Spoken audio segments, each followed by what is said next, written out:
इस कार्यक्रम के पुण्यार्जक हैं जयंती परिवार, अलवर, राजस्थान। नमो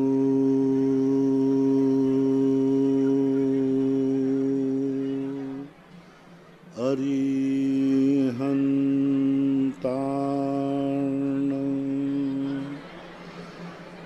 नमो सिद्धाणं, नमो आयरियाणं,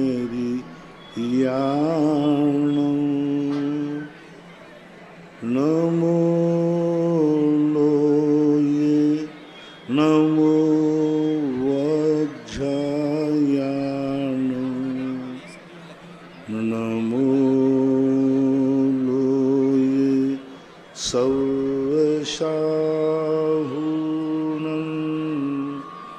पंच परमेष्टि भगवान के आचार्य श्री गुरुवर कुंद कुंद महाराज की, आचार्य श्री गुरुवर विद्यासागर महाराज की जय। परम पूज्य निर्यापक श्रमण मुनि पुंगव 108 सुधा सागर जी महाराज की जय। सभी महानुभावों से निवेदन, वे अपना स्थान ग्रहण कर लें, बैठ जाएं अपने अपने स्थान पर। जिज्ञासा समाधान प्रोग्राम के प्रणेता परम पूज्य निर्यापक श्रमण मुनि पुंगव 108 सुधा सागर जी महाराज के पावन चरणों में इस विशाल प्रांगण में विराजे हजारों भक्तों की ओर से, साथ ही लाइव जिनवाणी चैनल, पारस चैनल और सुधा कलश चैनल के माध्यम से इस कार्यक्रम को लाइव देख रहे लाखों भक्तों की ओर से पूज्य महाराज श्री के श्री चरणों में त्रिकाल बार नमोस्तु भगवान, नमोस्तु भगवान, नमोस्तु भगवान। प्रथम जिज्ञासा के लिए उन्नति जैन पठारी वाले बंडा और अगली जिज्ञासा के लिए तैयार रहें ब्रह्मचारिणी बहन कमला दीदी बंडा। माइक पहुंचा दे।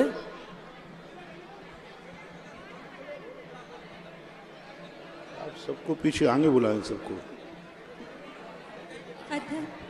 जिनके नाम है वो आगे दें, अन्यथा उनका नाम क्रॉस करके आगे ले जाए। इतना अध्यात्म आगम और आनंद के त्रिवेणी स्वरूप पूज्य गुरुदेव के चरणों में नमन। महाराज श्री, मेरा प्रश्न यह है कि आयु कर्म की बुद्धि पूर्वक निर्जरा नहीं होती, तो आप इसको थोड़ा सा समझा दें। कभी कहते हैं कि विकल्प आदि करने से, संक्लेश करने से आयु कर्म की निषेध झटते हैं, लेकिन हमने संयोग देश में पढ़ा कि आयु कर्म की बुद्धि पूर्वक निर्जरा नहीं होती, तो आप इसको समझा दें महाराज। आयु कर्म का क्या? बुद्धि पूर्वक निर्जरा नहीं होती। आयु कर्म की बुद्धि पूर्वक निर्जरा नहीं होती, उसे कृपया। आयु कर्म जो है बुद्धि पूर्वक निर्जरा क्यों नहीं होती है? आयु कर्म की उदीर्णा की जाती है संक्लेश परिणामों के द्वारा। पूज्यवर अकलंग स्वामी ने श्री राजवार्ते ग्रंथ में स्पष्ट रूप से रक्तक्षय, विषभक्षण, संक्लेश आदि परिणामों से आयु कर्म की उदीर्णा होती है। अब वो अपने ज्ञान में नहीं आती, ये बात अलग है। अगली जिज्ञासा के लिए उन्नति जैन पठारी वाले बंडा और तैयार रहेंगे श्रीमती नाभि जैन, आचार्य श्री विद्यासागर पब्लिक स्कूल परिवार बंडा। मुनिषी के चरणों में मेरा और मेरे परिवार की ओर से त्रय बार नमोस्तु नमोस्तु नमोस्तु। मुनिषी, मेरी जिज्ञासा यह है कि जिस तरह एक मछली सारे तालाब को खराब कर देती है, परंतु उसी तरह देखते हैं कि सर्पों की संगति का चंदन की वृक्ष पर कोई भी प्रभाव नहीं पड़ता। देखो आवाज भाई स्पष्ट नहीं रही माइक वाले, मुझे स्पष्ट साउंड पहली बार समझ में नहीं आ रहा है। कृपया आप लोग शांत रहे। प्रश्न ही समझने में नहीं आ रहा, क्या कर रहे? मुनिषी, मेरा प्रश्न यह है कि जिस तरह एक मछली सारे तालाब को खराब कर देती है, लेकिन वहीं हम देखते हैं कि सर्पों की संगति का चंदन के वृक्ष पर कोई भी प्रभाव नहीं पड़ता, तो ऐसा क्यों मुनिषी कि कहीं संगति प्रभाव डालती है और कहीं नहीं? चंदन के वृक्ष पे सर्प रहता है तो उस पर क्यों प्रभाव नहीं पड़ता? देखो कहीं कहीं किसी की संगति किसी से मत जोड़ो। मछली सड़ती है, गंदगी फैलाती है। चंदन का वृक्ष जो है उसके अंदर एक गुण है कि वह सर्प के जहर को भी अमृत बनाने की शक्ति रखता है। संसार में सभी परिणतियाँ एक स्वभाव वाली, एक नेचर वाली नहीं है। कुछ परिणतियाँ ऐसी होती हैं कि उनको जहर पिलाया जाए और वो जहर अमृत के रूप में परिणत हो जाता है। जैसे वैष्णव दर्शन में आता है कि भीम जब पाताल में गया तो शेष नाग ने उसको जितना डसा उतना ही ज़्यादा उसको होश आता गया। तो सबके एक समान, सभी पत्थर एक समान नहीं होते। एक पाषाण ऐसा है जिसको छूते ही जहर चढ़ जाता है और एक पाषाण ऐसा है जिसको छूते ही जहर उतर जाता है। महाराष्ट्र के अंदर एक मंदिर है, वहाँ पर एक पाषाण की मूर्ति है। उसका अभिषेक करते ही उस जल को यदि वो अपने शरीर पर डाल लेता है या पान कर लेता है तो सांप का जहर उतर जाता। आज भी वो मणि की, पाषाण की मणि की मूर्ति है वहाँ, मैं खुद देख के आया हूँ। और वहाँ किसी को भी सर्प काटता है, उसका अभिषेक का जल जैसे उसके शरीर पर स्पर्शित होता है या पान करता है, जहर उतर जाता है। तो अलग अलग नेचर होते हैं। आप लोगों को सामान्य रूप से ज्ञान होगा, कोई पाषाण ऐसा होता है जिसको दूध को भी दही जमा देता है, मार्बल आदि का। सभी पाषाण नहीं जमाते, तो अलग अलग नेचर है।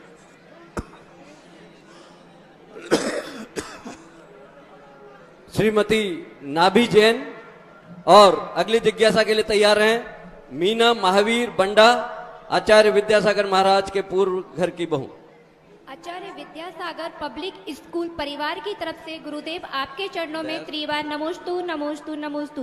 गुरुदेव, मेरा प्रश्न यह है, मेरे परिवार द्वारा आचार्य विद्यासागर पब्लिक स्कूल चलाया जाता है, जिसमें हम बच्चों के लिए लौकिक शिक्षा के साथ साथ धार्मिक, आध्यात्मिक एवं नैतिक शिक्षा का समावेश कैसे कर सकते हैं।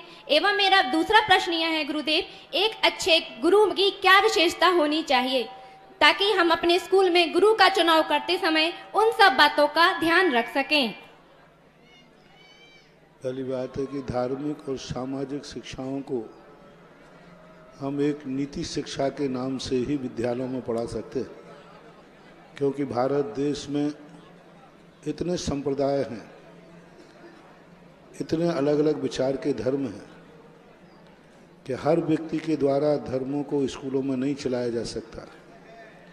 इसलिए सरकार ने नीति निकाली कि आप नैतिक शिक्षा के नाम से अपनी धर्म की बात कह सकते हैं। और जैन दर्शन नैतिक शिक्षा के ऊपर ही आधारित है। हिंसा, झूठ, चोरी, अकुशील, परिग्रह आदि का निषेध करना, ये सब नैतिक शिक्षा के अंतर्गत आते हैं। तो नैतिक शिक्षा के रूप में भाग चला करके अपना कार्य किया जा सकता है। जबलपुर से एक गुलाब चंद जी करके थे, उन्होंने बहुत अच्छे भाग निकाले थे नैतिक शिक्षा के नाम से, वहाँ से संपर्क किया जा सकता है। आज गुरु का पद तो खत्म हो गया। अंग्रेजों ने सबसे बड़ा प्रहार किया। भारत की कोई भी लौकिक शिक्षा देता था तो वह गुरु पद पर था, और गुरु पद इतना माननीय होता था कि राजा भी उसका सम्मान करता था। आपने नाटकों में देखा होगा, जब राजगुरु, लौकिक शिक्षा देने वाले गुरु जब राजमहल में आते थे तो राजा भी उनका सम्मान करता था। अंग्रेजों ने इस सम्माननीय परंपरा को खत्म करके और सारे गुरुओं के लिए कर्मचारी की कोटि में डाल दिया। आज जितने शिक्षक हैं वे कर्मचारी माने जाते हैं, और कर्मचारी बनकर के जो पढ़ाएंगे उनमें गुरु के लक्षण कहाँ तक आ सकते हैं, कैसे आ सकते हैं, विचारणी है। आज स्कूलों में गुरु नहीं है, कर्मचारी टीचर है। इसलिए मीना महावीर बंडा और अगली जिज्ञासा के लिए तैयार हैं कंचन जैन रहली। महाराज जी शांति धारा में आता है, महाराज जी शांति धर्म में आता है दहे दहे पाछे पाछे, दहे दहे पाछे पाछे आता है शांति धारा में। और महाराज जी दूसरा प्रश्न है, जीवन के 3 पेज हैं। पहले पेज जन्म का है, दूसरा पेज खाली है और तीसरा पेज मरण का है। तो दूसरे पेज में क्या लिखे हैं ऐसा कि अभी पेज में आपकी कल्पनाएं हैं, ये कोई सैद्धांतिक प्रश्न नहीं है। और रही बात उसकी, दहे दहे का अर्थ होता है हम यह जो पाप कर्मादि हैं ये दहन को प्राप्त हों, नष्ट को प्राप्त हों। कंचन जैन रहली और अगली जिज्ञासा के लिए तैयार रहें अंजलि जैन शाहगढ़। हे गुरुवर नमोस्तु नमोस्तु नमोस्तु, पूरे परिवार का नमोस्तु। हे गुरुवर, सबसे पहले अनंत वीर्य मोक्ष गए और बाहुबली का नाम पहले आता है, अनंत वीर्य का नाम कोई नहीं लेता। बाहुबली को सब कहते हैं कि उनने मोक्ष का द्वार खोला है। और दूसरा प्रश्न है गुरुवर, एक ही प्रश्न करें। बाहुबली की कुछ ऐसी विशेषताएं हैं जिन विशेषताओं को दुनिया ने दूसरे नंबर पर होकर प्रथम रख दिया। एक उपासना पद्धति होती है, उपासना पद्धति में बड़ा और छोटा नहीं देखा जाता है, उपकारी देखा जाता है। जैसे उपासना मंत्र नमोकार मंत्र है, इसमें सिद्ध भगवान बड़े हैं, अरहंत भगवान छोटे हैं, फिर भी नमोकार मंत्र में अरहंत भगवान को प्रथम रखा, क्योंकि उपासना और भक्ति करने वाला छोटा और बड़ा नहीं देखता, उपकारी देखता है। बाहुबली के माध्यम से हमें बहुत सारी शिक्षाएं मिलती हैं। एक पहले राजा हुए हैं विशेष रूप से जिन्होंने राज्य जीत करके दीक्षा ली। हार करके दीक्षा लेने वाले तो बहुत सारे लोग हैं, लेकिन राज्य जीत करके दीक्षा लेना बाहुबली जैसी महाशक्तिमान को ही संभव है। और उनकी तपस्या, उनकी कुछ विशेषताएं ऐसी हैं जिससे अनंत वीर्य के जीवन में ऐसा कुछ भी घटित नहीं हुआ, कुछ भी एक असाधारण घटित नहीं हुआ जिससे हमें कोई प्रत्यक्ष रूप से शिक्षा मिल सके। इसलिए बाहुबली की प्रसिद्धि ज़्यादा है। अंजलि जैन शाहगढ़ और अगली जिज्ञासा के लिए तैयार रहें डॉक्टर हर्षवर्धन जैन। नमोस्तु महाराज श्री। कार्य की सिद्धि पुरुषार्थ से होती है, लेकिन कुछ लोग भाग्य को प्रमुखता देते हैं, यह मानना कहाँ तक उचित है? लोग भाग्य को समझ ही नहीं पा रहे। भाग्य कोई चीज है ही नहीं। भाग्य किसी भी सिद्धांत में, किसी भी शास्त्रों में भाग्य नहीं है। कल का पुरुषार्थ आज का भाग्य है। कल जो हमने किया है वह कल फल ना मिलकर आज फल मिलता है तो भाग्य कह देते। इसलिए पुरुषार्थ की ही महत्वता है। अतीत का पुरुषार्थ अच्छा किया है तो आज वह भाग्य बनकर के हमारे सामने वर्तमान के पुरुषार्थ में सहयोगी बन सकता है। इसलिए हमें यही मानना चाहिए कि पुरुषार्थ ही मुख्य है। नमोस्तु महाराज श्री। डॉक्टर हर्षवर्धन जैन और अगली जिज्ञासा के लिए तैयार हैं पंडित श्रवण कुमार शास्त्री मकरोनिया। नमोस्तु महाराज श्री। महाराज श्री, मेरे द्वारा जैन इंटरनेशनल यूथ फाउंडेशन का गठन किया गया है, जिसमें मेरा उद्देश्य मध्य प्रदेश में 10 जैन इंटरनेशनल स्कूल और 1 जैन यूनिवर्सिटी खोलने का प्रस्तावित है। एक तो मैं आपसे आशीर्वाद भी चाहता हूं, उसमें मैं सक्सेस रहूं, और दूसरा मैं ऐसा क्या पुण्य तेज करूं कि मैं इस काम को जल्दी से सफलता मुझे हासिल हो जाए। अपना इरादे नेक रखो। राष्ट्र और समाज के रूप में सद्विचार और सदाचार अधिक से अधिक प्रचारित हों। धन लक्ष्य न रहे, धन साधन हो, और सदाचार और सद्विचार हमारा लक्ष्य हो तो सफलता मिल जाती है। पंडित श्रवण कुमार शास्त्री मकरोनिया और अगली जिज्ञासा के लिए तैयार रहें श्रीमती स्नेहलता जैन सागर। गुरुदेव श्री के चरणों में सत्सह नमोस्तु। गुरुवर, आजकल उच्च शिक्षा में समाज के युवा वर्ग कार्यरत हैं, मल्टीनेशनल कंपनियों में कार्यरत हैं। गुरुदेव श्री, देखा जाता है कि जैन धर्म के प्रति उनकी उतनी रुचि नहीं है जितनी अपेक्षित होनी चाहिए, और अंतरजातीय विवाह की स्थिति में भी सामाजिक स्थिति बड़ी जटिल होती जा रही है। ऐसी स्थिति में विद्युत परिषद क्या कर सकती है, विद्युत परिषद के सदस्यों को क्या करना चाहिए, गुरुदेव मार्गदर्शन प्राप्त हो। विद्युत परिषद के संबंध में हम बहुत बार बहुत प्रस्ताव पास कर चुके, लेकिन विद्वान लोग भी एक सामाजिक कड़ी होने के नाते जब यही समस्याएं उनके रिश्तेदारों में, उनके परिवारों में घटित हो जाती हैं, तो विद्वान भी उस नियम को तोड़ते हुए पाए जाते हैं, क्योंकि वो एक सामाजिक प्राणी हैं, उनके भी रिश्तेदारी होती है।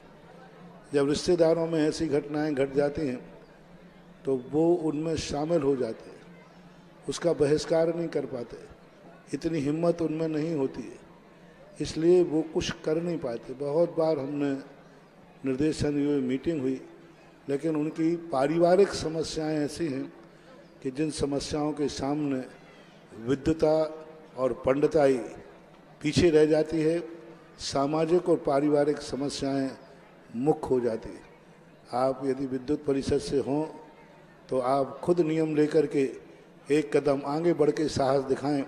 एक बढ़ेगा तो 11 बढ़ेंगे, 11 का इंतजार न करें, एक बढ़ने का साहस करें।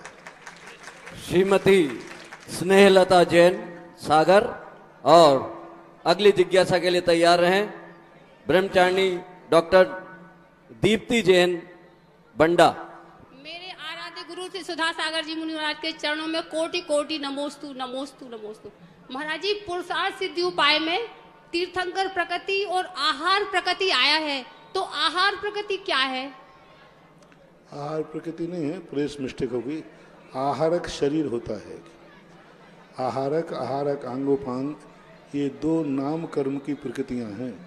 जैसे औदारिक वैक्रियक होता है, ऐसे आहारक होता है, और तीर्थंकर प्रकृति तो है ही ऐसा। आगे बैठे डॉक्टर प्रीति।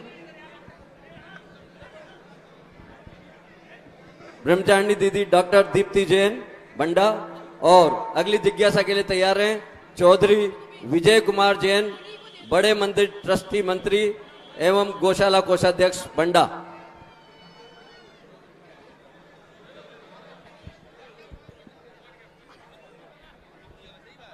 नमोस्तु मुनिश्री जी, नमोस्तु नमोस्तु नमोस्तु।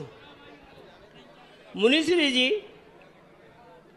इंद्रभूति गौतम ने मिथ्यात्व के साथ जन्म लिया।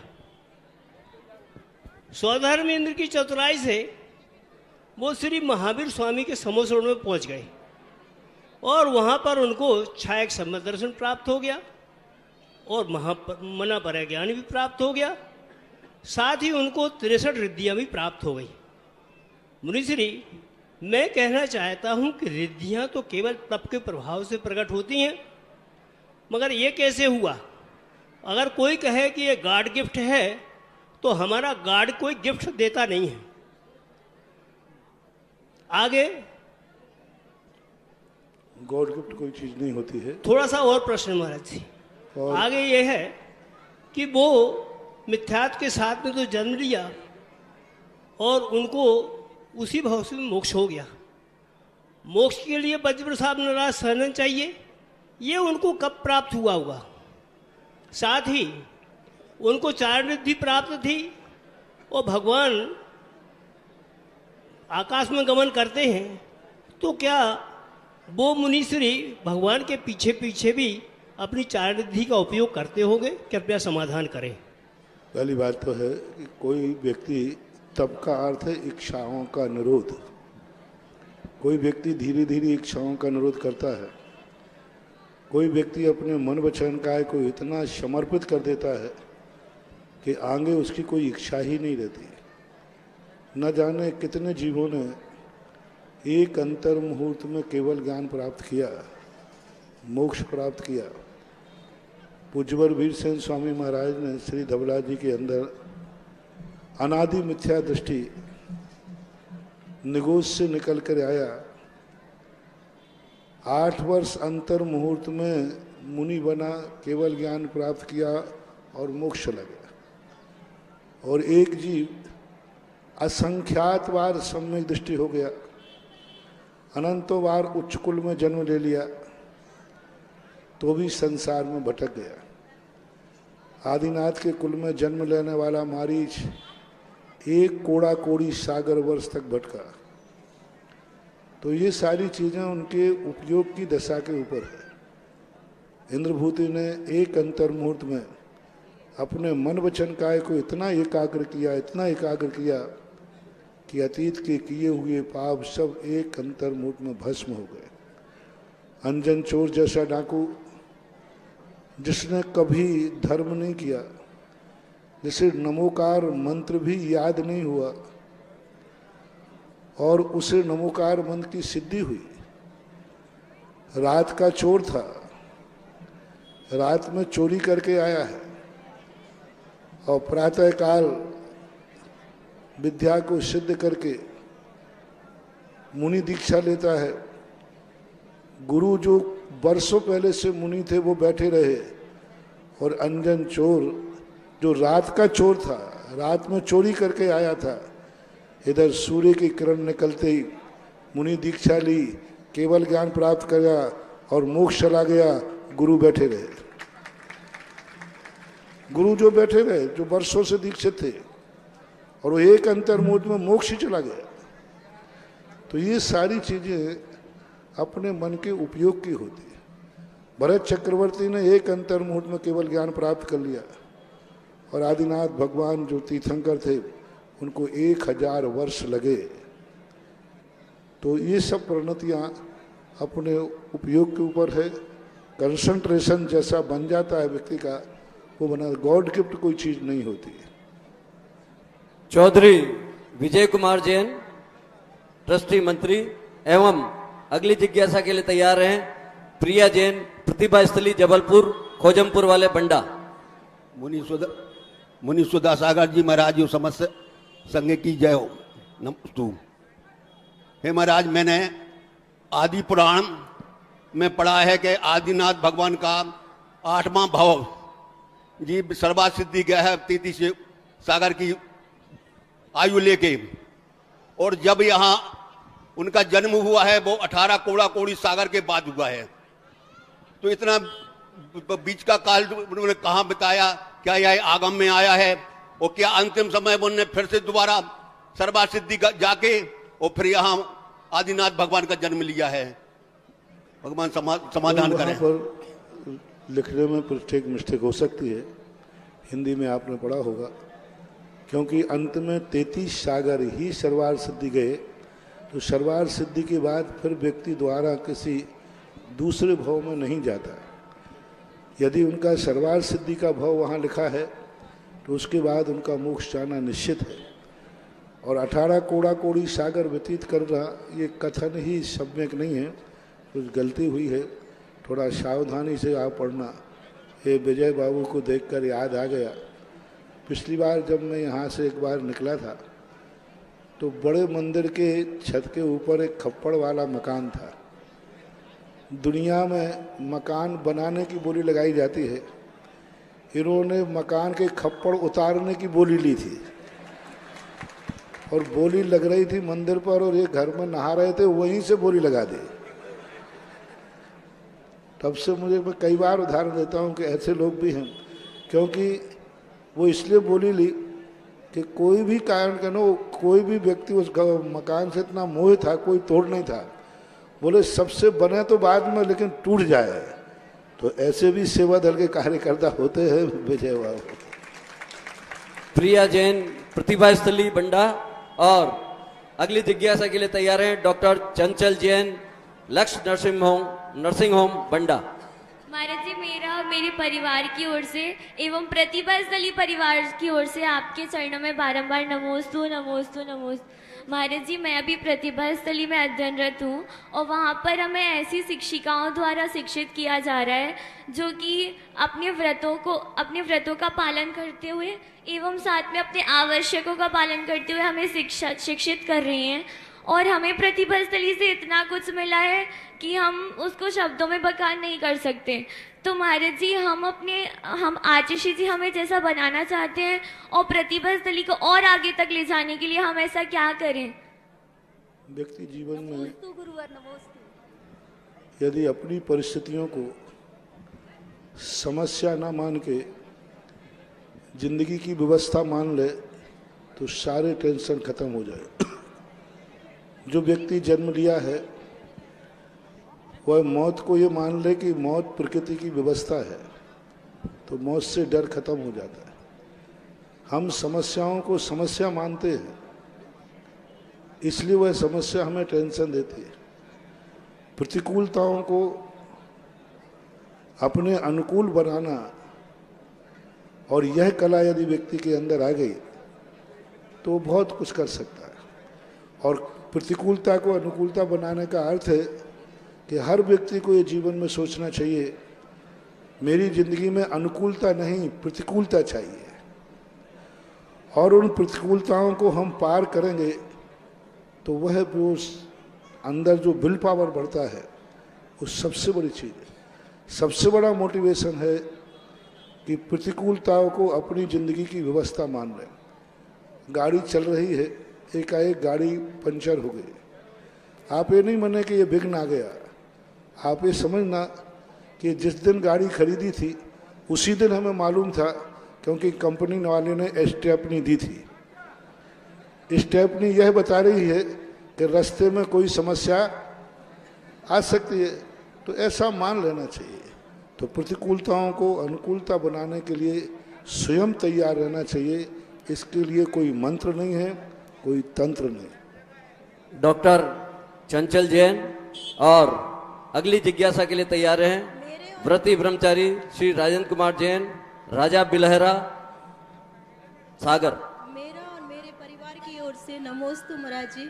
मुनिवर, मेरा प्रश्न यह है कि यदि धन नहीं तो रिश्ते उंगलियों पे गिने जाते हैं, और यदि धन है तो रिश्ते कागजों और डायरियों पे लिखे जाते हैं। ऐसा क्यों है महाराज जी? मेरी जिज्ञासा का समाधान कीजिए। धन क्या है? यदि धन नहीं तो रिश्ते उंगलियों पे गिने जाते हैं, और यदि धन है तो रिश्ते कागजों और डायरियों पे लिखे जाते हैं। ऐसा क्यों है? मेरी जिज्ञासा। धन के कारण नहीं लिखे जा रहे हैं, उसने पूर्व भाव में इतना दान पुण्य किया है कि उस पुण्य के कारण से वो धन उसके हाथ में आया है। लोग धन को दोष देते हैं, ये विचार करो ना कि धन आया क्यों है इसके पास। जिसके पास धन होता है उसका सम्मान होता है, उसकी इज्जत करते हैं, लोग आगे पीछे घूमते हैं।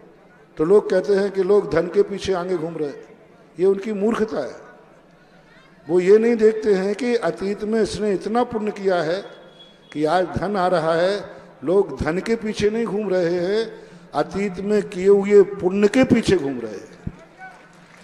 और कुछ के पास धन नहीं है, उसको ये सोचना चाहिए कि आज मेरे पास धन क्यों नहीं है, क्योंकि अतीत में मैंने कुछ पाप किए हैं, व्यसन किए हैं। हर गरीब अतीत का अमीर है। जिसने अमीरी को अय्यासी का साधन बनाया, कर्म ने उसे फिर गरीब बना दिया। मैं बहुत बार कहता हूँ, लक्ष्मी का अभिशाप कभी नहीं लेना जिंदगी में। सारे अभिशाप कट जाएंगे, भगवान अभिशाप देता नहीं।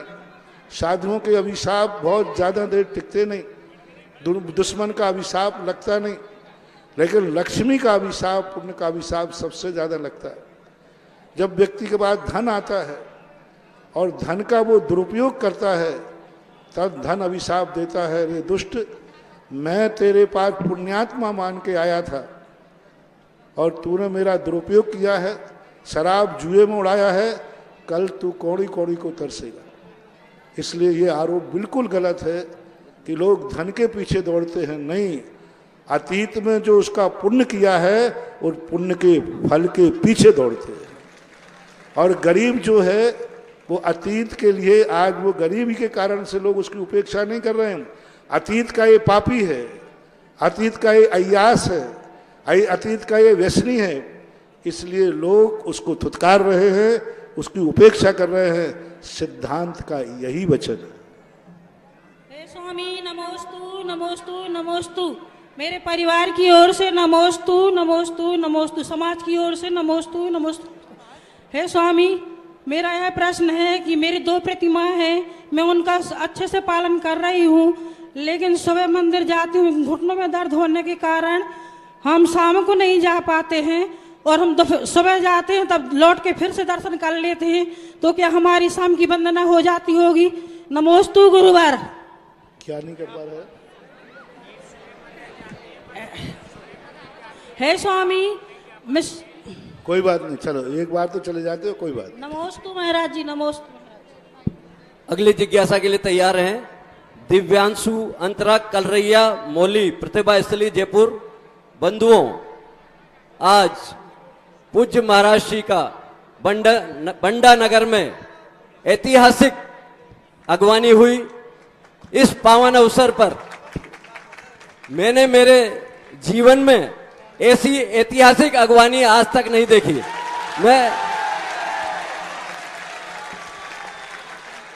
मैं 60 साल का हो गया और पूज्य महाराज श्री के श्री चरणों से पिछले 21 वर्षों से जुड़ा हुआ हूं और जहां जहां भी बड़े नगरों में अगवानी होती है, पर मैंने ऐसी ऐतिहासिक अगवानी आज तक नहीं देखी। इसके लिए पूरा बंडा नगर बधाई का पात्र है। मैं आपके पुण्य की अनुमोदना करता हूं। साथ ही इस पावन अवसर पर श्रीमान पूज्य महाराज श्री का जो पाद प्रक्षालन इसी मंच पर आज सुबह हुआ, उसका सौभाग्य प्राप्त किया श्रीमान देवेंद्र जी, डब्बू जी, रोहित जी। इन्होंने खोजमपुर वाले परिवार ने इन्होंने 12 कलश 12 श्रीफल की राशि से ये पुण्य अर्जन किया। साथ ही श्री नंद किशोर जी, गट्टू जी, भाई जी, गौशाला परिवार ने भी दूसरी ओर से पूज्य महाराज श्री के पाद प्रक्षालन का पुण्य अर्जन किया 11 कलश 11 श्रीफल की राशि से। इस पुण्यार्जन के लिए चांदखेड़ी कमेटी आपके पुण्य की अनुमोदना करती है, आपका हार्दिक आभार व्यक्त करती है और आप दोनों महानुभावों को चांदखेड़ी तीर्थ क्षेत्र कमेटी का शिरोमणि संरक्षक बनाने की भावना हम पूज्य महाराज श्री के श्री चरणों में व्यक्त करते हैं कि पूज्य महाराज श्री आप आशीर्वाद प्रदान करें और ये दोनों जो दानवीर श्रेष्ठी हैं, इनको हम चांदखेड़ी का शिरोमणि संरक्षक बनाना चाहते हैं। वे पधारें और आनंद जी से निवेदन, दोनों श्रेष्ठी महानुभाव यहाँ पधारे, हम उनका स्वागत करना चाहते हैं, अभिनंदन करना चाहते हैं। श्रीमान देवेंद्र जी, डब्बू जी, रोहित जी, खोजमपुर वाले परिवार बंडा, श्री नंद किशोर जी, गट्टू जी, भाई जी, गौशाला परिवार, और आप पधारे। आनंद जी आपका शोल माला स्वागत करेंगे। देवेंद्र जी खोजमपुर वाले हैं। मैं तो राजस्थान में जाके बंडा को प्राय भूल गया था, लेकिन बीच बीच में शिवरार्थियों ने जरूर याद दिलाया। और एक बार बहुत अच्छी बात है कि देवेंद्र जी जो हैं, कहाँ बीनागंज में भूगर्भ से मूर्तियां निकली थी, वो चाचौड़ा ग्राम से भूगर्भ से मूर्तियां निकली। उस समय मैं उनकी महिमा गा रहा था और मैंने कहा ऐसे भूगर्भ से निकली हुई मूर्ति के स्थान पर कौन जिनालय बनाएगा। तो हजारों लोग सभा में बैठे थे, सभा वाले सोचते रहे और बंडा से फोन आता है किसी कमेटी के पास कि चचौड़ा गांव का मंदिर मैं बनाऊंगा। वो थे देवेंद्र डब्बू वाले। मैंने कहा अच्छी तरह पूछ लो बंडा का है। तो उन्होंने कहा हाँ बंडा का ही बोल रहा हूँ। और आज वहाँ जाकर के देखो, जहाँ से भूगर्भ की मूर्तियाँ निकली थी, वहाँ इतनी बड़ी समाज सब कुछ है, लेकिन ये सौभाग्य बंडा की समाज को मिला था। चचौड़ा में मंदिर बन चुका है, मूर्ति बैठना बाकी है। अगली जिज्ञासा के लिए तैयार हैं दिव्यांशु अंतरा कलरैया मौली प्रतिभा स्थली जयपुर, और उसके बाद तैयार रहेंगे भूमि जैन। नमस्ते महाराज जी, हमारा प्रश्न ये है कि पुण्यार्जक बनकर शिक्षक महामंडल प्रदान करने का क्या महत्व है। नमस्ते महाराज जी, हमारा प्रश्न ये है कि पुण्यार्जक बनकर शिक्षक महामंडल प्रदान करने का क्या महत्व है महाराज जी। पुण्यार्जक बनकर शिक्षक महामंडल प्रधान बहुत बड़ा विधान है। शिक्षक मंडल विधान की तो महिमा सारी दुनिया में गाई जाती है और है ही, सिद्धों की महिमा है। और शास्त्रों में श्रीपाल के कुष्ठ दूर करने की महिमा आती है। भक्ति भाव से यदि उसे करते हैं तो उनके अंदर जो बीजाक्षर हैं, उनके अंदर जो मारना है, उस एनर्जी में इतनी ताकत होती है कि वो ताप को, आताप को निवारण करने की ताकत रखता है। तो अच्छी चीज़ है वो। भूमि जैन। और अगली जिज्ञासा के लिए तैयार हैं डॉक्टर रीता जैन, सागर रिचा हॉस्पिटल। नमोस्तु महाराज श्री मेरा एवं मेरे समस्त कलरैया परिवार की ओर से आपको चरणों में बारंबार नमोस्तु। महाराज जी, मेरी जिज्ञासा ये है कि हम मनुष्य इतने स्वार्थी क्यों होते हैं कि जब भी हम मंदिर जाते हैं तो हमेशा अपने मनोकामनाओं के लिए, अपनी इच्छाओं के लिए ही भगवान से प्रार्थना करते हैं। बेटा, तेरे पास कोई इच्छा होगी तो तू किसके पास व्यक्त करेगी? पड़ोसी के पास के मम्मी के पास? बोल भाई, पापा के पास के पड़ोसी के पास? पापा के पास। तो लोग अपने भगवान के सामने नहीं कहें तो किससे कहेंगे? पड़ोसी से कहेंगे। ऐसी कोई बात नहीं है। जैन दर्शन अभ्युदय और निश्रेय सुख, दोनों सुखों का दाता है। लोगों ने ये गलत भ्रम फैला रखा था कि जैन दर्शन सांसारिक उपलब्धियों के लिए कार्यकारी नहीं है। उसका परिणाम ये निकला कि लोग मंदिरों में से खाली हो गए, मंदिरों में अभिषेक करने वाले नहीं मिले। जब मैंने ये देखा कि मंदिरों में आजकल युवा वर्ग, समाज के लोग अभिषेक पूजन क्यों नहीं करते, वो कहते हैं कि कैसे करें, हमें पहले संसार की समस्या निपटाना है, परमार्थ बाद में। जब मैंने शास्त्रों का अध्ययन किया तो शास्त्रों में क्षायक सम्यक दृष्टि आदि भी अपनी समस्याओं का समाधान भगवान की भक्ति से करते थे। भक्तांबर स्तोत्र इसका साक्षात प्रमाण है। भक्तांबर के श्लोकों में जगह जगह, हर श्लोक के अंदर कोई ना कोई समस्या के समाधान की बात कही गई। तो ऐसी बात नहीं है, अनैतिक कार्य न करें। सांसारिक समस्याओं के लिए यदि कोई व्यक्ति भगवान की भक्ति करता है तो वह मिथ्या दृष्टि नहीं हो जाता, क्योंकि वह भगवान की भक्ति से ही अपनी संसार की जो आवश्यक इच्छाएं उनकी पूरी न करेगा, कहाँ करेगा? यदि बच्चा बीमार है तो भावना करेगा कि हे भगवान, बच्चा बीमार हो, ठीक हो जाए, शांति धारा करेगा, अभिषेक करेगा। मैना सुंदरी ने कुष्ठ दूर निवारण करने का भाव किया, सिद्ध चक्र मंडल विधान किया। जितनी भी कथाएं हैं, हर कथा के पीछे कोई ना कोई शंकर दूर। सुगंध दशमी की कथा देख लीजिए, दुर्गंधा थी, उसने दुर्गंधा को दूर करने के लिए मुनिराज ने उसको दिया। तो ऐसी जीवन की समस्याओं के समाधान के लिए कोई बाधा नहीं, इसे स्वार्थ न कह करके मजबूरी कहना चाहिए। डॉक्टर रीता जैन सागर, रिचा हॉस्पिटल, और अगली जिज्ञासा के लिए तैयार हैं ऋषभ जैन, प्रीति जैन, भूसावल। मेरे और मेरे परिवार की ओर से गुरुदेव के चरणों में त्रिवार नमोस्तु नमोस्तु नमोस्तु। गुरुदेव, मेरा प्रश्न यह है, अधिक परिग्रह करने से हम कौन सी गति में जाते हैं एवं हम ग्रस्त अधिक परिग्रह करने से कैसे बचें? परिग्रह दो प्रकार का होता है। एक परिग्रह पुण्य के उदय से मिलता है और एक परिग्रह मिलता नहीं है लेकिन चाहता है। जो परिग्रह मिलता है वो तो चक्रवर्ती को भी मिला, 6 खंड का राज मिला, अक्षय निधियां मिली, कितना वैभव शास्त्रों में भरा पड़ा है। तीर्थंकर को भी वैभव मिला जन्म से ही, राजा महाराजाओं को भी वैभव मिला जन्म से ही। तो पुण्य कर्म के उदय से जो वैभव मिलता है वो तो मिलेगा। उस पुण्य फल के उदय में यदि व्यक्ति पाप की तरफ प्रवृत्त होता है, पुण्य कर्म यदि पाप की तरफ ले जाता है तो वह दुर्गति का कारण बनता है। और जो परिग्रह मिलता नहीं फिर भी इच्छाएं करता है तंदुल मत्स्य के समान, तो वो दुर्गति का पार बनता है। पुण्य के फल को उदय में आकर के यदि पुण्य की तरफ मोड़ देता है तो कितना भी परिग्रह क्यों ना हो, वो परिग्रह उसे दुर्गति का कारण नहीं कहा जाता। इसलिए आप लोगों की पूजा में आप लोग पढ़ते हैं, धन बुरा हो भला कहिए। धन बुरा भी है, भला भी है। यदि अच्छे कार्यों की तरफ मुड़ जाए तो धन जैसा अच्छी चीज आप ग्रस्तों को दूसरी है ही नहीं। आप लोग तप नहीं कर सकते, त्याग नहीं कर सकते, मन वचन काय की गुप्तियां नहीं कर सकते, मन को नोक नहीं सकते, लेकिन धन के माध्यम से ग्रस्त धर्म कमा सकता है। इससे सरल रास्ता कोई नहीं होता। यदि धन को सदुपयोग किया जाए, धर्म की तरफ मोड़े, तो इससे सरल और क्या होगा। इसलिए ग्रस्त धन से धर्म कमाता है तो वह परिग्रह की कोटि में नहीं आता, वह सदगति का कारण बनता है, ऐसा मानना चाहिए।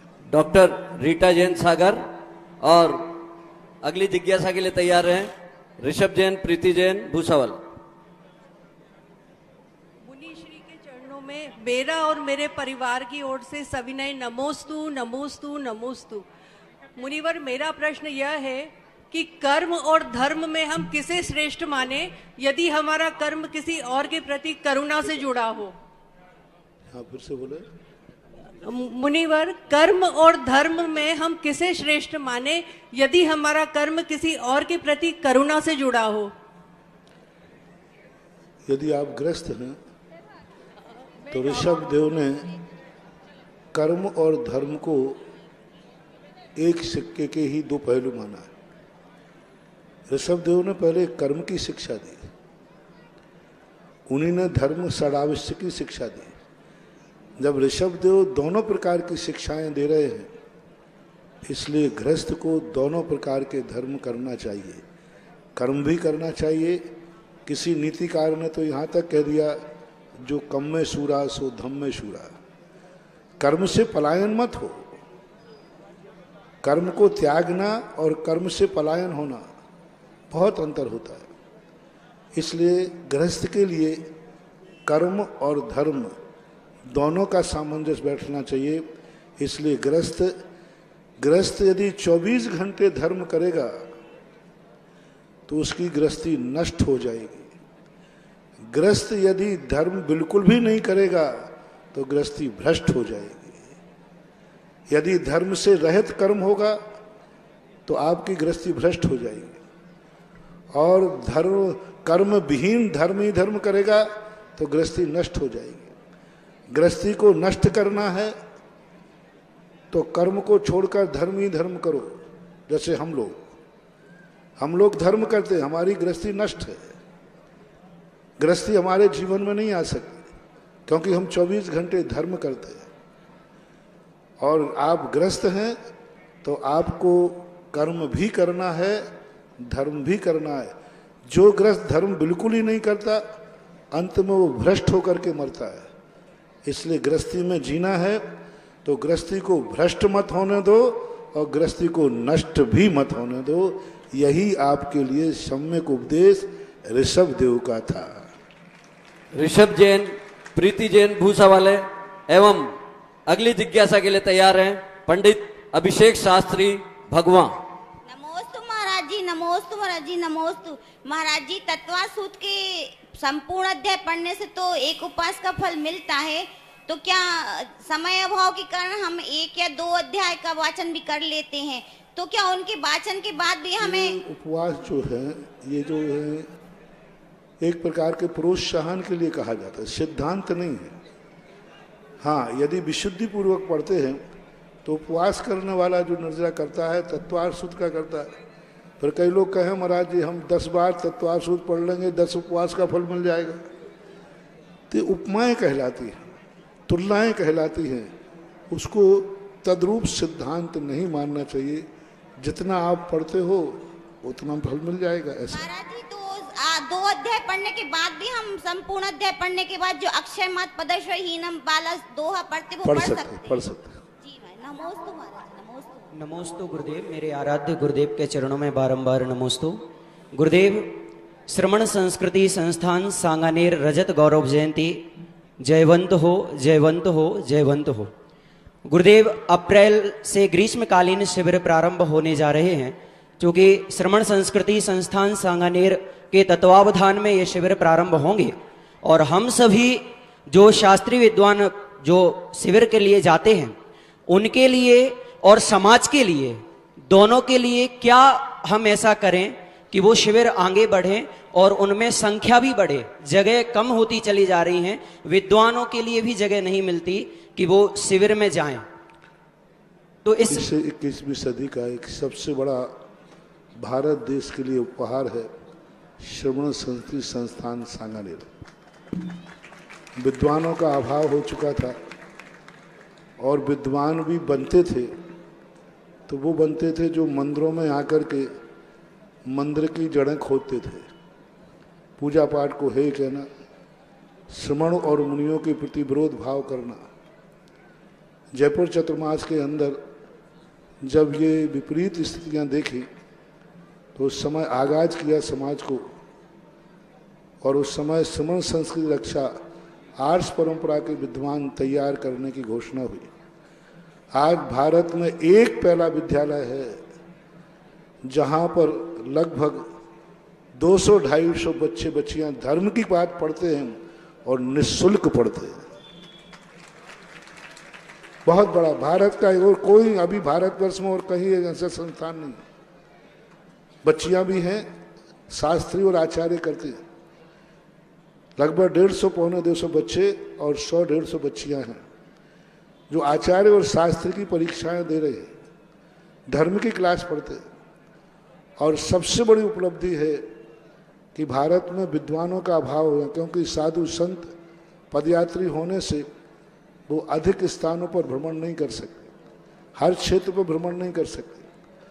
तो आर्ष परंपरा की बात पहुंचाने के लिए विद्वानों की जरूरत थी, और आज भाग्य से कम पूरे भारत में 25 साल में 800 लगभग विद्वान तैयार हो चुके हैं, ऊपर ही होंगे सामान्य, और सारे भारत में हैं, दक्षिण से लेकर उत्तर भारत तक। अब इसका लाभ समाज को उठाना है। समाज को अप्रैल में गर्मियों की छुट्टियां आती हैं, आप अपने यहाँ से शिविर लगाइए। उस संतान निःशुल्क 10 लाक्षण पर्व में बच्चे जाते हैं, ये अपने लिए कुछ भी 1 रुपया नहीं लेते, निःशुल्क जाएंगे। जिनवाणी को बेचना नहीं, ये मैंने इनको संस्कार दिया। जिनवाणी के बेचे हुए प्रवचन से आजीविका नहीं चलाना, ये मैंने इनको उपदेश दिया। जिनवाणी के माध्यम से धर्म का प्रचार करना है, और जो कुछ भी संस्थान चलता है तो ऐसा ये आदर्श है समाज के लिए भी। सारे भारत की समाज जो सुन रही है, परीक्षाओं के बाद गर्मियों की छुट्टी में सारे भारत के हर नगर गांव में शिविर लगना चाहिए। जितने भी विद्वान आपको चाहिए है वो सांगानेर से आप संपर्क करें, और हर नगर में पूरे भारत में इसके संयोजक नियुक्त कर दिए गए। जो स्नातक जहाँ जहाँ हैं वे अपने अपने सीनियर स्नातक से संपर्क करें, क्योंकि सारे भारत के जितने स्नातक हैं सब स्नातकों को अपना एक सीनियर स्नातक नियुक्त किया गया है। उस सीनियर स्नातक से आप चर्चा करें, यदि कोई समस्या है तो सांगानेर से संपर्क करें। यदि उन संयोजकों की लिस्ट हो तो 1 मिनट मार दें, जल्दी करें, इतनी देर नहीं। इनको दे अगली रजत वर्ष के लिए जो संयोजक नियुक्त किए गए हैं, क्षेत्रीय प्रभारी उनको नाम दिया गया है। उनमें दिल्ली प्रांत में डॉक्टर मुकेश जैन विमल, महाकौशल में डॉक्टर पुलक गोयल, पंडित अमित जैन टीकमगढ़, भोपाल में पंडित जयदीप जैन, दमोह में पंडित प्रदीप जैन तारादेही, डॉक्टर प्रदीप जैन तारादेही, सागर में पंडित आशीष जैन आचार्य, पंडित सुनील जैन शास्त्री द्रोणगिर, चंबल संभाग के लिए पंडित नवनीत शास्त्री मुरैना, शिवपुरी के लिए पंडित अनुभव शास्त्री खनियादाना, टीकमगढ़ के लिए पंडित अखिलेश शास्त्री डिकौली, गुना, अशोकनगर के लिए पंडित संजय शास्त्री गुना, ललितपुर के लिए पंडित आलोक मोदी ललितपुर, पंडित मुकेश शास्त्री खुटगुआ, वाराणसी के लिए डॉक्टर आनंद जैन वाराणसी, मथुरा के लिए पंडित जिनेन शास्त्री मथुरा, सूरत के लिए पंडित प्रसून जैन शास्त्री ललितपुर, बेंगलोर के लिए पंडित योगेश जैन शास्त्री खेड़ली राजस्थान, पंडित आनंद जैन इलाहाबाद, छत्तीसगढ़ के लिए पंडित सौरभ जैन रायपुर, महाराष्ट्र के लिए पंडित वैभव जैन मैत्रे जालना, सोलापुर के लिए पंडित अनंत बड़ले सोलापुर, सांगली के लिए पंडित विपुल खोत, बारामती के लिए पंडित सुधीर शास्त्री, हरियाणा के लिए पंडित राजेश जैन श्री महावीर जी, पूर्वांचल के लिए पंडित अजित जैन शास्त्री तिनसुखिया, आसाम के लिए पंडित वीरेंद्र जैन शास्त्री हीरापुर, टोंक के लिए पंडित सुरेश जैन शास्त्री निवाई, उदयपुर के लिए डॉक्टर ज्योति बाबू जैन शास्त्री उदयपुर, पंडित अंकित जैन शास्त्री बमोरी, बांसवाड़ा के लिए पंडित अंकेश जैन शास्त्री घाटोल, झारखंड के लिए पंडित संजीव जैन शास्त्री बरा, मुंबई के लिए पंडित सागर जैन शास्त्री मुंबई, पंडित भागचंद जैन शास्त्री मुंबई, कोटा के लिए पंडित सौरभ जैन शास्त्री कोटा। इनके नंबर हमारे पास में उपलब्ध हैं। ये हमने क्षेत्रीय संयोजक नियुक्त किए हैं। आप अपने यहाँ शिविर लगाने के लिए इन क्षेत्रीय संयोजकों से आप संपर्क कर सकते हैं। और इसके अलावा किसी भी विषय में अगर आपको जानकारी चाहिए हो, आप बेशक श्रमण संस्कृति संस्थान सांगानेर में आप संपर्क कर सकते हैं। और हमारे संस्थान के नंबर आपके टीवी पर दिखाई दे रहे हैं, आप उन नंबरों पर हमसे संपर्क करके शिविरों की सारी भूमिका, शिविरों की सारी जानकारी ले सकते हैं और अधिक से अधिक मात्रा में शिविर लगाकर धर्म प्रचार कर सकते हैं। जिन स्नातकों का नाम लिया गया सीनियर, ये लोग भी थोड़ा सक्रिय रहे। अपने एरिया में जो जूनियर स्नातक हैं उनको संपर्क करके अपने पास एक दिन किसी दिन बुला करके उनको गाइड करें। जिन प्रभारियों के नाम लिए गए, ये प्रभारी अपने एरिया के सारे जूनियर स्नातकों को, सहपाठी स्नातकों को बुलाकर और एक स्थान पर एकत्रित कर गाइड करें और फिर एक मिशन लेकर के सारे भारत में चलें। यानी ये मिशन 1000 से 2000 शिविर इस बार गर्मी में सारे भारत में लगना चाहिए और पूरे भारत के अंदर आर्ष परंपरा को जीवित रखने का ये सबसे सरल उपाय है। और आपको विद्वान हमेशा मिलेगा। समाज को भी चाहिए कि वो इन स्नातक जो शास्त्री और आचार्य करके निकले हैं, इनका उपयोग करें, इनका लाभ लें। एक पहला संस्थान है जहाँ से निकले हुए बच्चे कभी बेरोजगार नहीं होते। सरकार के पास ऐसी कोई योजना नहीं है कि पढ़ने के बाद कोई रोजगार दे। श्रमण सदृश संस्थान के पास योजना है कि निकलते ही उसको कम से कम 10-12 हज़ार की नौकरी तो तुरंत मिलती है, बेरोजगार नहीं रह सकता। तो आपके यहाँ बड़ी बड़ी नौकरियों पर ये शास्त्री करके जा रहे हैं, आप इनका लाभ लीजिए। आप अपने महोत्सव कार्यक्रमों में इन्होंने जो पढ़ाई की है अपने समाज को संस्कारित कीजिए और धर्म के प्रचार के लिए और भी उत्साहित होकर के समाज को लाभ दें। अगली जिज्ञासा के लिए रानू जैन, ऋचा जैन दलपतपुर और उसके बाद तैयार रहेंगे श्री बाबू सिंह जी मुंडिया, पूर्व मंडल अध्यक्ष बीजेपी बंडा।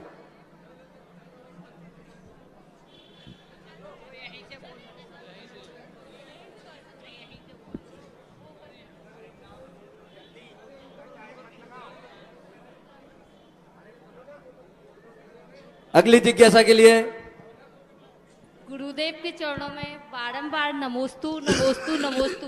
लोहिया परिवार जी की ओर से गुरुदेव के चरणों में बारंबार नमोस्तु नमोस्तु नमोस्तु।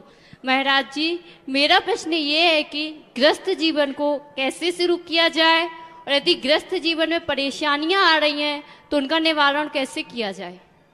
अभी मैंने सामान्य रूप से आपको उपदेश दे दिया।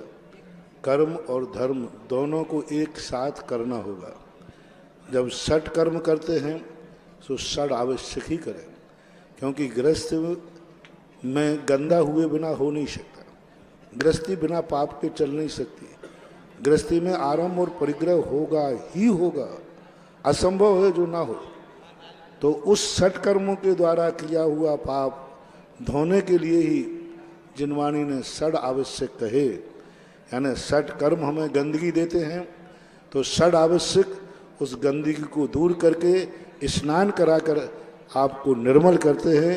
इसलिए कर्म और आवश्यक को जिंदगी में दोनों को एडजस्ट करें और दोनों को अनिवार्य रूप दें। श्री बाबू सिंह जी मुंडिया। गुरुजी के चरणों में लाखों बार प्रणाम। गुरुजी, आज की युवा पीढ़ी नशा की ओर बहुत ज्यादा जा रही, मांस मंदिरा का सेवन कर रहे हैं। आप युवाओं को एवं सरकार को आदेशित करें इसको बंद करने का। युवा पीढ़ी नशे की ओर बहुत बढ़ रही है और सरकार भी उसको प्रोत्साहित कर रही है। नशे की ओर बढ़ने का कारण है इनके बहुत टेंशन, भौतिकता की चकाचौंध, और इसमें सबसे पहले हम शुरुआत में बच्चों को फ्री कर देते हैं और बाद में जाकर उनको हम संभालते हैं। जब वो व्यसन में आ जाते हैं, उनकी आदत पड़ जाती है। तो व्यसन मुक्ति का तो एक ही कारण है कि पहली बार में यदि उसको रोक दिया जाए तो वह रुक सकता है, दूसरी बार रोकने में कठिनाई होगी। और जैसे जैसे व्यसन जीवन का अंग बन जाता है तैसे तैसे वह व्यक्ति फिर किसी की सुन नहीं पाता, मजबूर हो जाता है।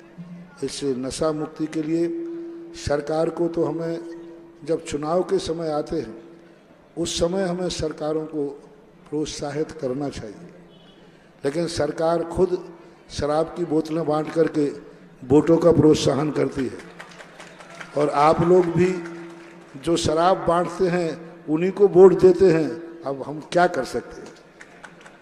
इस प्रकार की स्थितियों पर थोड़ा सा आप लोग चेतोगे तो होगा। हम लोग तो उपदेश सदा से देते आए, दे रहे हैं, लेकिन आप लोगों का खुद का सहयोग चाहिए। भारत देश एक बहुत अमीर देश है, लेकिन यहाँ के लोग बहुत गरीब हैं। देश अमीर है लेकिन लोग गरीब हैं। एक मजदूर की कमाई एक नंबर की होती है। एक मजदूर के लिए अपने बेटे को पढ़ाने को पैसे नहीं हैं, शराब और बुरी सिगरेट के पैसे। वह दिन भर में 50 रुपये का धुआं उड़ा देता है, लेकिन माँ बाप की दवाई कराने को पैसे नहीं है। हम गांव में घूमते हैं, माँ बाप दवाई के लिए बैठे हैं कि भाई बेटा दवाई ला दे, वो नहीं है और 50 रुपये की बुरी सिगरेट पी जाता है। बच्चे को पढ़ाने को पैसे नहीं है और शराब पी लेते हैं। तो अब ये जो दशा देश की है, इसलिए एक विदेशी ने कहा भारत बहुत अमीर देश है लेकिन वहाँ के लोग गरीब हैं, क्योंकि वो दिमाग से सोचते नहीं हैं। श्री सुनील जैन बंडा अपनी जिज्ञासा व्यक्त करें और श्री देवेंद्र जी, डब्बू जी, रोहित जी का स्वागत करें। श्री आनंद जी। महाराज श्री के चरणों में मेरा और मेरे परिवार का, अनीता दीदी का बारंबार नमोस्तु। मेरा प्रश्न है महाराज श्री कि भावलिंगी साधु और द्रव्यलिंगी साधु में क्या अंतर होता है? द्रव्यलिंगी और भावलिंगी साधु दोनों में बाहरिक दृष्टि से कोई अंतर नहीं होता। द्रव्यलिंगी वह नहीं है जो भ्रष्ट है। द्रव्यलिंगी वह है जो 28 मूलगुणों को निर्दोष पालन करता है, लेकिन उसकी दृष्टि में मोक्ष को प्राप्त करने के लिए नहीं। सद्दहदी, पत्यहदी, रोचेदी, पुणा फासेदी, धम्मम भोग निमित्तम नातु कम्म खय निमित्तम। वह संसार के वैभव को प्राप्त करने के लिए त्याग तपस्या करता है, जैसे रावण ने की थी। रावण ने पूर्व भाव में मुनि बना था, लेकिन मुनि किस लिए बना कि मैं तपस्या करके बहुत बड़ा वैभव पाऊंगा, सोने की लंका पाऊंगा। तपस्या से उसने पाली, लेकिन दुर्गति जाना पड़ा। तो और भावलिंगी संत वो होते हैं जो 28 मूलगुण का पालन करते हैं, कर्मों की निर्जरा के लिए, मोक्ष प्राप्त करने के लिए। यदि 28 मूलगुणों में जो सदोष है, 28 मूलगुणों को नहीं पालन करते हैं, ना वे द्रव्यलिंगी हैं, ना वे भावलिंगी हैं, वे भ्रष्ट हैं और शीतलाचार्यों में आते हैं। नमोस्तु महाराज जी, नमोस्तु। स्वाति जैन, राशिपात हाउस सागर। और अगली जिज्ञासा के लिए तैयार रहेंगे कुमारी अंकिता छतपुरिया बंडा।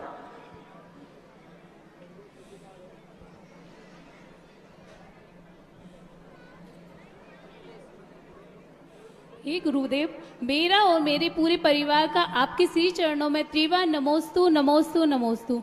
गुरुदेव, मेरा प्रश्न है कि मैं कई क्षेत्रों पे गई हूँ दर्शन करने के लिए। वहाँ पे मैंने देखा बड़े बड़े प्रांगण में बड़ी बड़ी प्रतिमाएं विराजमान हैं, जिन पर पक्षी आदि बैठकर गंदगी करते हैं। तो गुरुदेव, उन प्रतिमाओं की कोई देखरेख नहीं हो पाती, तो उनके दर्शन करने में मुझे ऐसे ही लगता है कि कितनी गंदगी हुई है। तो भगवान, मैं ये प्रश्न पूछना चाहती हूँ कि ये प्रतिमाएं विराजमान करने से किसी एक व्यक्ति, देखो इस प्रकार के खुले में प्रतिमाएं विराजमान पहले से भी होती आई हैं। पक्षियों के द्वारा की हुई गंदगी को वह गंदगी का रूप नहीं दिया जाता, क्योंकि वो कुदरत से इतने अज्ञानी होते हैं। वो तो मंदिरों के अंदर रहते हुए वहाँ पक्षी नहीं करता है, यहाँ चूहा करता है, छिपकुली कर देते, चमगादड़ कर देते। तो अब ये समस्या तो बनी ही रहती है किसी न किसी रूप में। अतः इस समस्या को जितना बचाव कर सकें करना चाहिए। बैठालने वाले को ऐसा कोई दोष नहीं है, पर जितना बन सकता है करते हैं, नहीं बनता है तो आप लोगों को उसका कोई दोष नहीं लगता। कुमारी अंकिता छतपुरिया बंडा। और अगली जिज्ञासा के लिए तैयार हैं संजय जैन ठेकेदार बंडा। नमोस्तु महाराज जी, मेरे और मेरे परिवार का कोटिशा नमोस्तु। महाराज जी, मेरा ये प्रश्न है कि जैसे मुनि और आरिकाएं मतलब पंख लिए रहती हैं, मतलब पीछी धारण करती हैं मोर का। तो धार्मिक कार्यों में रंगोली और आरती में जैसे कुछ मोर वगैरह बना हो तो उसका प्रयोग क्यों नहीं करते, उसको सम्मिलित क्यों नहीं करते? किसमें? जैसे आरती है, अपन रंगोली डालते हैं, जैसे कुछ धार्मिक कार्यक्रम हो तो सब लोग कहते हैं कि मोर नहीं बनाते। मोर का एक सबसे बड़ा दुर्गुण है कि मयूर नृत्य को सबसे ज्यादा निंदनीय माना गया है। सारे संगीत शास्त्रों के अनुसार मयूर नृत्य सबसे निंदनीय है, क्योंकि वह नृत्य करते करते इतनी मदहोश हो जाती है कि वो अपने गुप्त अंगों को भी उद्घाटित कर देती है, उसको ख्याल नहीं रहता। इसलिए संगीत शास्त्रों ने मयूर के नृत्य को निंदनीय माना गया इस अपेक्षा से, और वह मंगल रूप भी नहीं मानते, इस अपेक्षा से निषेध करते हैं। पंखों को अहिंसा की अपेक्षा से लेना पड़ता है, क्योंकि सबसे ज्यादा अहिंसक पंख मयूर के ही होते हैं। अगली जिज्ञासा के लिए संजय जैन ठेकेदार बंडा, और तैयार रहेंगे देवेंद्र जी, डब्बू जी, रोहित जी, नीलेश जी, खोजमपुर बंडा। जगत पूज्य मुनिवर के चरणों में संपूर्ण जगत का नमोस्तु नमोस्तु नमोस्तु। महाराज जी, मेरा प्रश्न ये है कि हमारे उपादान इतने कमजोर हो गए हैं कि थोड़े से निमित्त से भटक जाते हैं, और फिर उसके बाद हम लोगों को कहीं गुस्सा आएगा और हम लोग अपने लक्ष्य को बीच में छोड़ देते। तो उपादान को परिपक्व बनाने के लिए आप क्या करें? तुम्हारा उपादान भटक जाता है, इसलिए तो बीच बीच में हम लोग निमित्त आते रहते हैं। देखो आपके यहाँ बंडा में तो आते ही रहते हैं, और बंडा से तो देखो कितने साथ त्यागी वृत्ति निकले हैं, महाराज भी निकले हैं। आरिका तो हमारे संघ की सबसे बड़ी आरिका गुरुमती आरिका है, बंडा की है, आदर्शमती भी है, और भी नाम मुझे याद नहीं है, और भी है, तो बहुत आरिका है, अमूल्यमती आदि सभी हैं। तो ये सब निमित्त तो हैं, और क्या है। दो एलक हुए, एलक निसंग सागर जी थे, दया सागर तो अभी हैं, है ना। तो बहुत सारे लोग हैं, तो त्यागी वृत्ति और आना जाना। ये साधुओं को महावीर स्वामी ने जो विहार करने की बात कही, मठाधीश बनने के लिए नहीं कहा, उसके दो रीजन हैं। एक तो साधु पानी के समान बहता रहेगा, निर्मल रहेगा, और बहता रहेगा तो अनेक भटके हुए उपादान ठिकाने लगते रहे। और इन्हीं के लिए मंदिर होते हैं, साधु संत होते हैं, कि निमित्तों को पाकर के वर्तमान में खोटा होता है उपादान, फिर जगा लेना चाहिए, फिर खोटा होगा, फिर जगाते रहना चाहिए। एक आध बार ऐसा जाग जाएगा कि फिर खोटा होगा ही नहीं, ऐसा नहीं। परोपकारी गुरुदेव के चरणों में सकल दिगंबर जैन समाज बंडा और सागर की ओर से अनंतों बार नमोस्तु नमोस्तु नमोस्तु। हे गुरुवर, हम सुबह घर में हमें चांदखेड़ी के संरक्षक बनने के भाव आए थे गुरुवर, और अभी काका जी ने बोल दिया। तो ऐसा क्या कारण है गुरुदेव, हमें बताएं कि मतलब हमने सोचा, और हम जो सोचा था वो 5% का वो हमें अवसर मिल गया और बना दिया। तुम्हारे पुण्य में 700 पुण्य था। अभी मैंने कहा ना, तुमने बंडा बैठे हुए चाचौड़ा में मंदिर बनाने का भाव किया टीवी पे बैठकर, तो तुम्हारा पुण्य ऐसा है कि तुम एक पुण्य में एक काम नहीं करोगे, एक पुण्य से 2 काम करोगे। पाद अभिषेक भी मिल गया और संरक्षक बन गए, दोनों हाथ में लड्डू आ गए। और संरक्षक बन जाते तो फिर पाद प्रक्षालन नहीं मिलता, इसलिए कर्म ने कहा थोड़ा ढबो, रुको। ऐसा 2 शब्द मैं कहना चाहूँगा महाराज, इजाजत है। मैं समस्त भारतवर्षीय दिगंबर जैन समाज से ये कहना चाहता हूँ कि मैंने गुरु के चरणों को नहीं, आचरण को पकड़ा है। और मैं समस्त भारतवर्षीय समाज से कहना चाहता हूँ कि इन गुरु से जुड़ जाओ, तुम्हारे दोनों भाव सुधर जाएंगे। दोनों भाव, इस भाव में भी आप यश पाओगे और अगले भाव में भी आप यश पाओगे, ऐसा मेरा मानना है। हे गुरुवर, अनंत बार नमोस्तु नमोस्तु नमोस्तु। महाराज जी के चरणों में सादर नमोस्तु। महाराज जी, मेरा प्रश्न है कि चाचा जी कहते हैं, प्रश्न थोड़ा सा बड़ा है, हमारे चाचा जी हैं देवेंद्र कुमार जी। चाचा जी कहते हैं कि जब हम गुरुकुल में पढ़ते थे तब उनने एक बार, हमारे भैया जी थे वहाँ पे, उनने कहा कि कभी भी कोई भी ऐसी कमाई ना करो कि तुम्हारा बेटा या कोई पढ़ ना सके, मतलब गलत कमाई ना करो। उससे चाचा जी को बहुत बड़ा ये पुण्य मिला और उनने ऐसा कार्य किया, उसके बाद हम लोग उसी पथ पर बढ़ते गए। और एक प्रश्न और है, हमारे चाचा जी को हमेशा डर रहता है कि हमें क्रोध आता है, तो महाराज श्री ऐसी अनुकूलता ना बने कि ऐसा कोई कारण कि क्रोध आए ही ना, अपने परिणाम कैसे करें? नमोस्तु महाराज। बस क्रोध जब आवे ना तो मैं मना करूंगा तो तुम रोक नहीं पाओगे, इसलिए जब भी क्रोध आए 1 घंटे बाद करना, और जब तक 1 घंटे बाद तो क्रोध। एक ऐसा बेटा था, वो बहुत क्रोध करता था, उसके पिताजी मरने लगे तो बेटे से कहते बेटा क्रोध तो करना, लेकिन जब गुस्सा आया तो 1 घंटे बाद करना, घड़ी देख करके। उस जिंदगी में कभी क्रोध नहीं कर पाया, क्योंकि क्रोध क्षणिक होता है, आवेश में आता है, उस समय को टाल दिया जाए तो क्रोध शांत हो जाता है। महाराज जी आज पूरी अगली जिज्ञासा के लिए ज्योति जैन, अनुज परिवार बंडा, और ये अंतिम जिज्ञासा है। इसके बाद पूज्य महाराज श्री की महाआरती होगी 1008 दीपक से, और ये आरती 122 देशों में लाइव दिखाई जाएगी आज।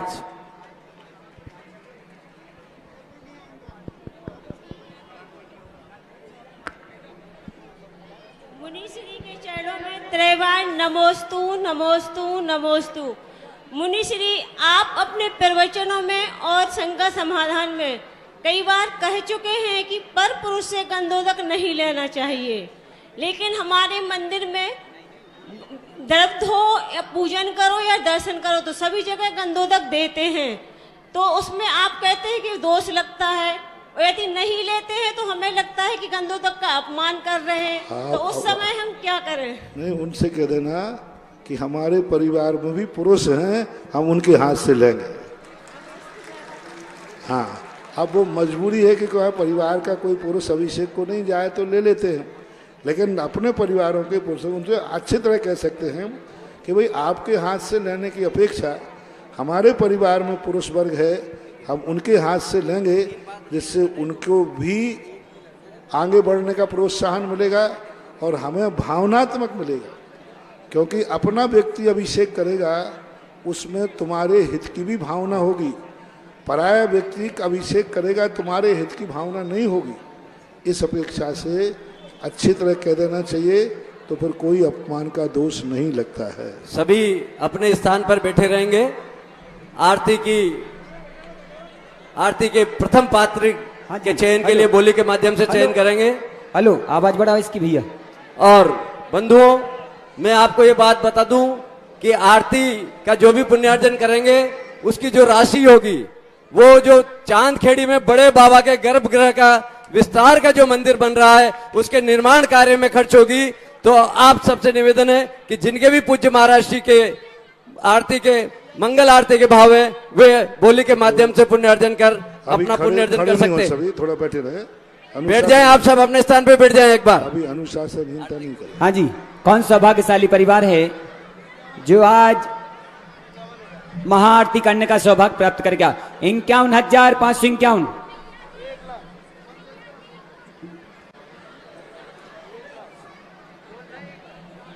एक 1,11,511।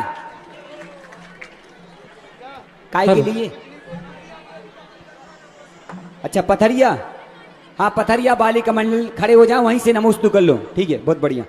हाँ जी, समय नहीं है। हाँ जी, 1,11,511 महाआरती करने का सौभाग्य। बड़ी शीघ्रता करें। हाँ, समय कम है। शीघ्रता से करें। आज की आरती करने का सौभाग्य 1,11,111 रुपया 1,11,111 रुपया 2 और 1,11,000। कौन सौभाग्यशाली होगा? आज पूरे देश में, पूरे विश्व में ये आरती जाएगी, लाइव दिखाई जाएगी। ऐसी लाइव आरती का सौभाग्य कौन प्राप्त करना चाहेंगे? 1,11,111 रुपया 1,11,111 रुपया 1,11,111 रुपया 2 और कोई सौभाग्यशाली, पावनशाली, पुण्यशाली आज का सौभाग्य प्राप्त करना चाहेंगे? 1,22,222 रुपया 1,22,222 रुपया 1,22,222 रुपया और कोई सौभाग्यशाली? 1,22,222 रुपया 1,22,222 22,222 रुपए 1 2 और 1,22,222 रुपए 1 2 1 2 और कोई सौभाग्यशाली पावनशाली पुण्यशाली। हाँ जी, समय कम है, जल्दी से समय का सदुपयोग करें। 1,22,122 रुपया प्रथम बार, 1,22,000। अच्छा, आज की आरती लाइव दिखाई जाएगी। हाँ जी, 1,51,000 1,51,151 रुपया 1,51,151 रुपया 1,51,151 रुपया 2 1,51,551 रुपया 1 2 2.5 पौने 3 और 3 बार। नाम बोलो जल्दी से।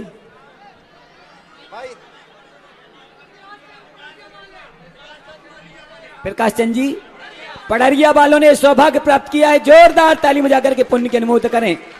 हाँ, आ जाए शीघ्रता से।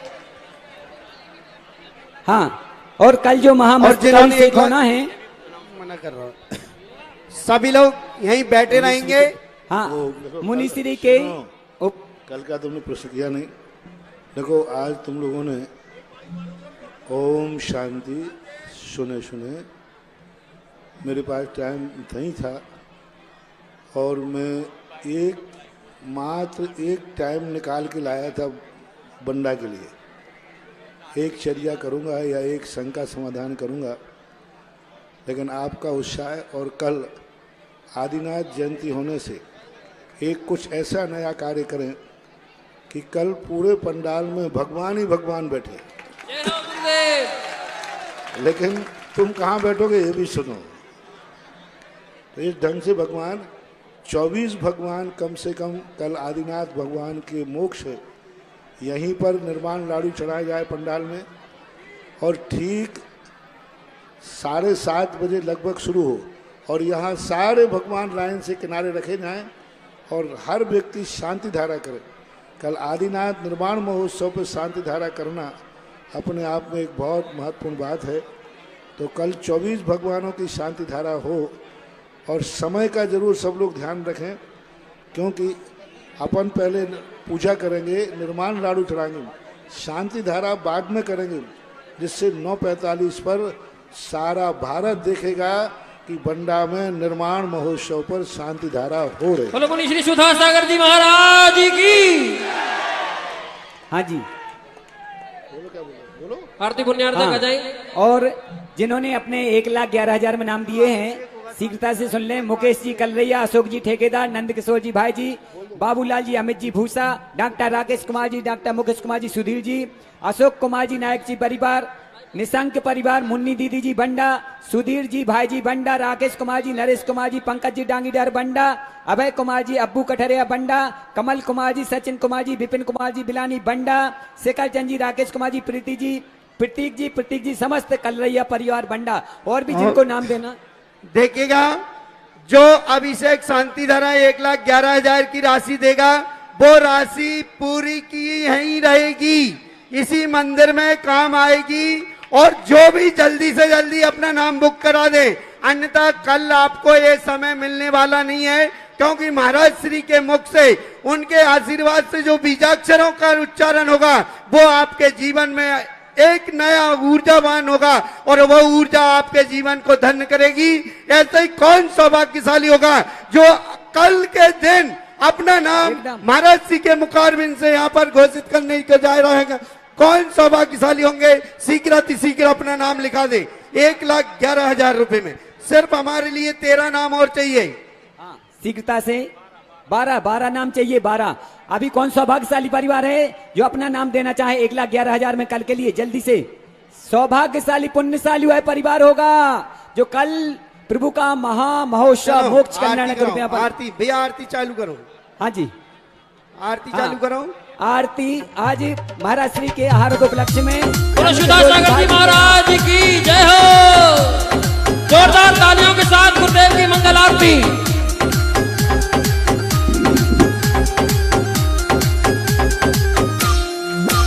सुधा सागर की गुणयागर की शुभ मंगल दीप सजाए के मैं आज उतारूं आरतिया।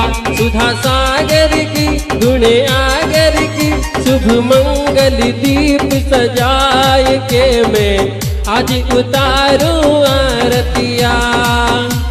बोलो सुधा सागर जी महाराज की जय हो। रूप श्री श्री शांति देवी के गर्भ से मुनि आए, ईसरी ग्राम में जन्म लिया है, सब जन मंगल गाए गुरु जी, सब जन मंगल गाए। नारागी की ना द्वेषी की ले आत्म ज्योति जगाए हो, मैं आज उतारू आरतिया।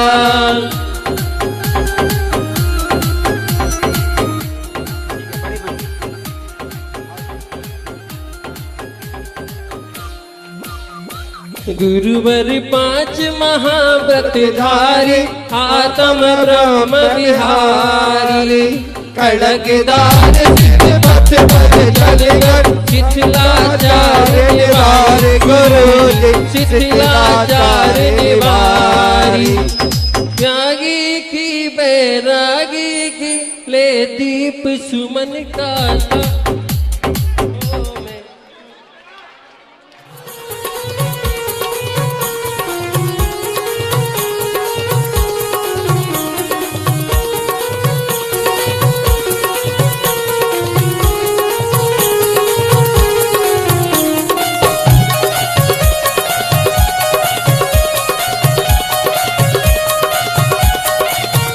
सुधा सागर की गुण आगर की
ओम।